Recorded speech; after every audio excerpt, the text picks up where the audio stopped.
Oh, face à face. Thank you, Lord. Thank you, Jesus. Thank you, Holy Ghost. Nous abordons simplement la quatrième partie de notre étude intitulée Vocalise ta foi.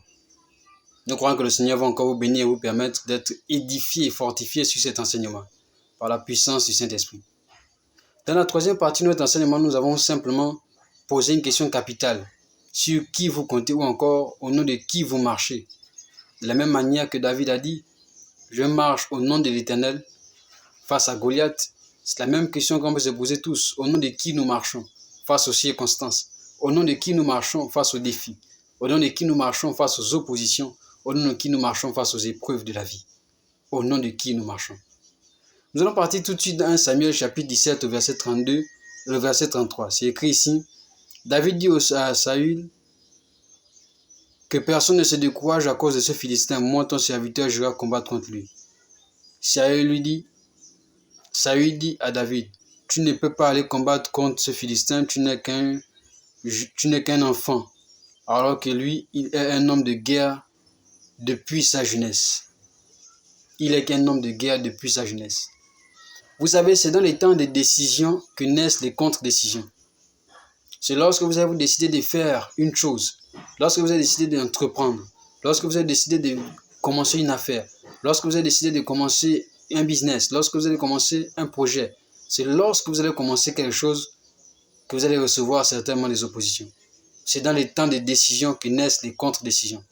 Mais pourtant, lorsque vous ne faisiez rien, personne ne parlait. Lorsque vous ne faisiez rien, personne ne réagissait. Mais lorsque vous avez commencé à penser et à aller à l'action, c'est là d'où viennent les gens qui veulent s'opposer. Cela veut dire que lorsque vous voulez prendre un pas de foi, il y a toujours quelqu'un qui a dit non, tu es trop jeune pour faire ceci. Tu es trop pour faire ceci. Tu es trop comme ça pour faire cela. Et c'est là où vous devez en fait prendre position. Là où certaines personnes diront que c'est trop grand, tu diras que pour mon Dieu, rien n'est trop grand. Lorsque certaines personnes diront que c'est trop tard, tu diras pour mon Dieu, rien n'est en retard. Et c'est comme ça qu'on prend position. Parole contre parole. Opposition contre foi. C'est ça en fait la vie chrétienne.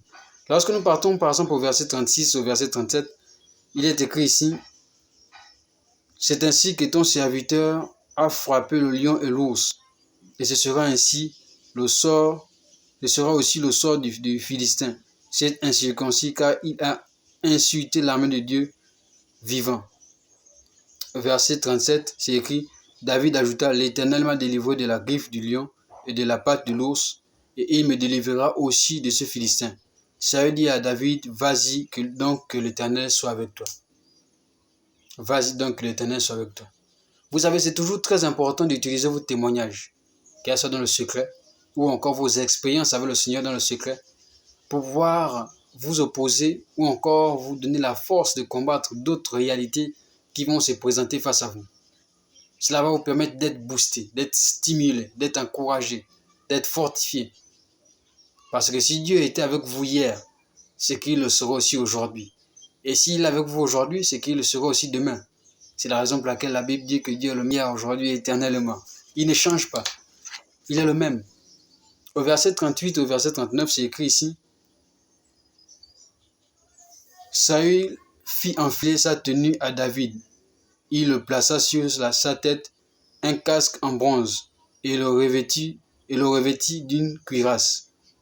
Au verset 39, David mit l'épée de Saül par-dessus ses habits et voulut marcher, car il n'avait encore jamais essayé. Mais il dit à Saül, je ne peux pas marcher avec cette armure. Je ne suis pas habitué. Je ne peux pas marcher avec cette armure. Vous savez, ne portez jamais l'armure de quelqu'un qui n'a pas combattu ce que vous êtes tenté de vous apprêter à combattre. Ne portez jamais l'armure de quelqu'un qui n'inspire pas le courage.